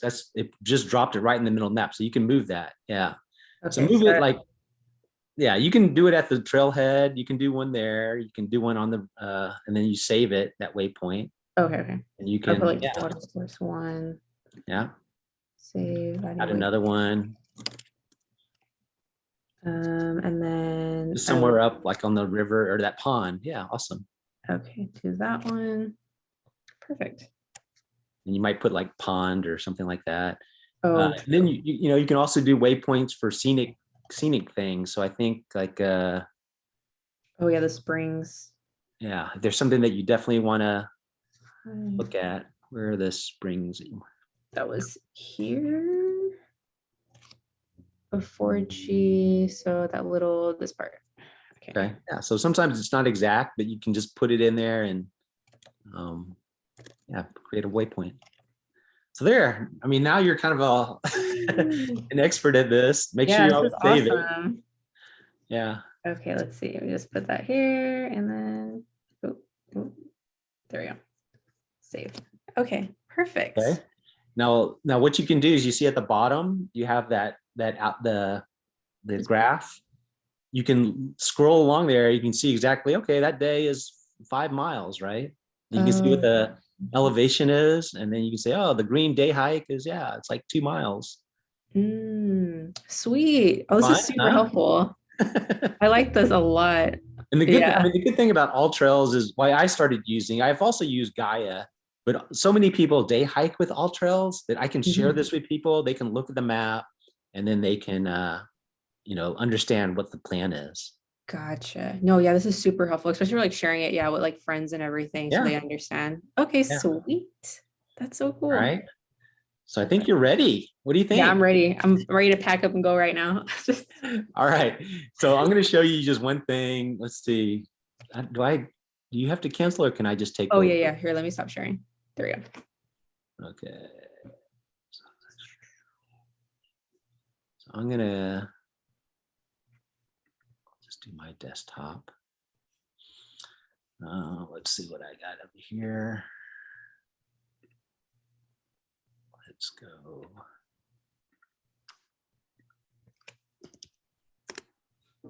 All trails. I think I'm logged in already. Yes.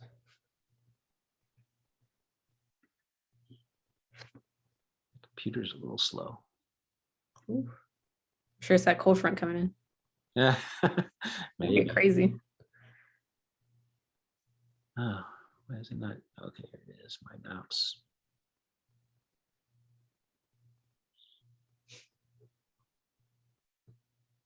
So a few, I don't know, maybe a month ago or something like that. These are all my trails. These are ones that I map myself. I like to do this.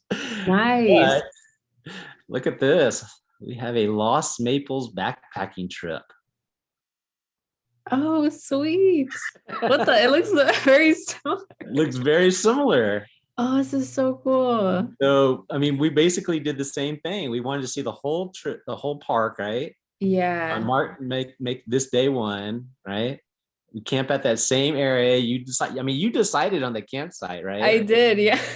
Okay. And then you do this little day hike and then That's you so head funny. back home, right? Sweet. Oh, and I like the way that you put the toilets in here too, like in case. I like that too. Yeah, Yeah.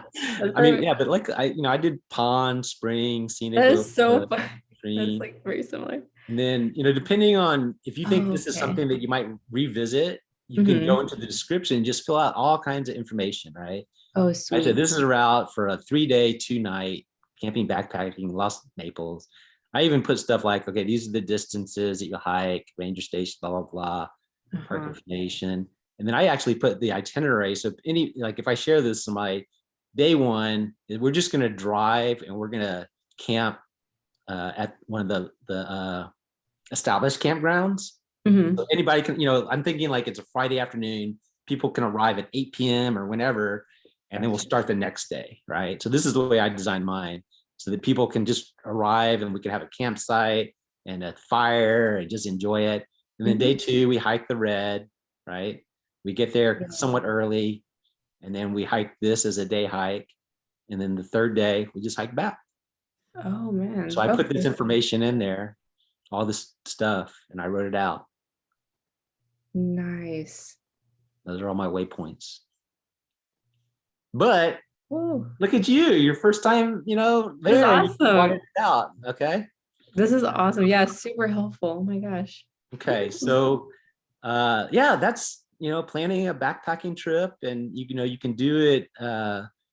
Once you kind of figure out those skills, you just apply it to different parks or different routes, and you're good to go. Awesome. Yeah. Well, Okay. I appreciate you taking the time to like show me, especially like an hour after. So Okay. yeah, I'm no, I gonna really appreciate it.